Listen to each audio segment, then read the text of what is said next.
Hi guys, so we have here Trail Guide to the Body, and we are featuring page 259. Okay, so we're still at head, neck, and face, and we are going to be featuring medial and lateral pterygoids. Okay, so the medial and lateral pterygoids assist the masseter and temporalis with movement of the mandible. So the medial pterygoid helps to elevate the mandible, while the lateral pterygoid protracts it. Okay, so the medial pterygoid is located on the interior side of the mandible, and its shape and position mirror the exterior masseter muscle.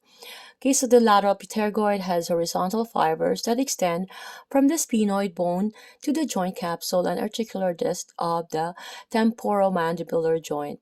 Portions of the pterygoids can be accessed from both inside and outside the mouth.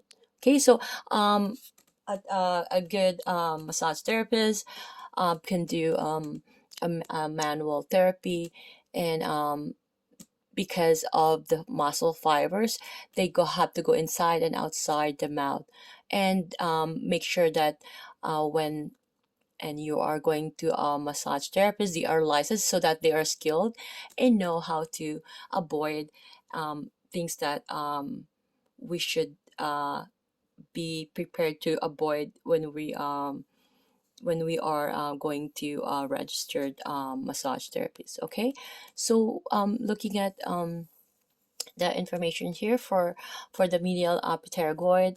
Okay, again, I'm gonna mention about medial versus lateral. So medial is pertaining to when we are going towards the midline of the body when in a human anatomical position. Okay, right, the palms facing anteriorly.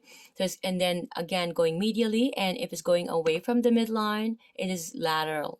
Okay, so on the position, I just want to mention that. Okay, so unilaterally, it laterally elevates the mandible to the opposite side, and if it's were to be done bilaterally, it elevates the mandible and also protracts the mandible.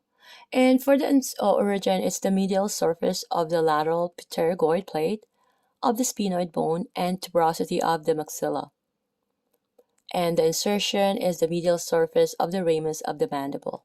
Okay, we've gone through all the areas of the mandible, right? We have that the ramus. This is the medial surface.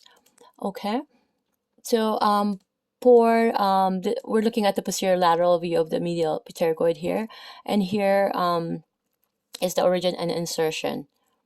Okay, and now we're going to be discussing the lateral pterygoid, and we have here the action for unilaterally.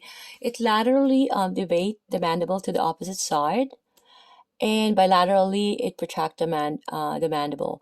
So they're actually antagonists. Okay, if you so again, we need to be able to locate them and do proper landmarking, because keep in mind, oral cavity, you need to be really skilled, right? So the origin is at the superior head, in infratemporal surface and crest of greater wing of the sphenoid bone, and the inferior head is the lateral surface of the lateral pterygoid plate of the sphenoid bone. Okay, the insertions are articular disc and capsule of the temporomandibular joint and the neck of the mandible.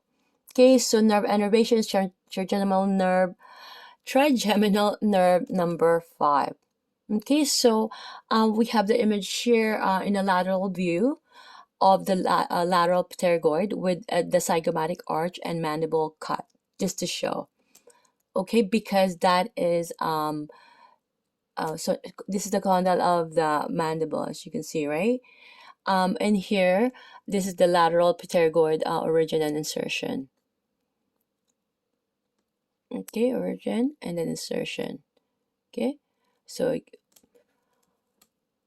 I will be reading this information here. While the pterygoids can be accessed safely and effectively through the mouth and the longest muscles on page 260, which is the next page, can be located on the anterior neck. These palpation techniques are best learned at a specific hands-on workshop in the presence of an experienced patient instructor. Okay, so I'll see you guys on the next page.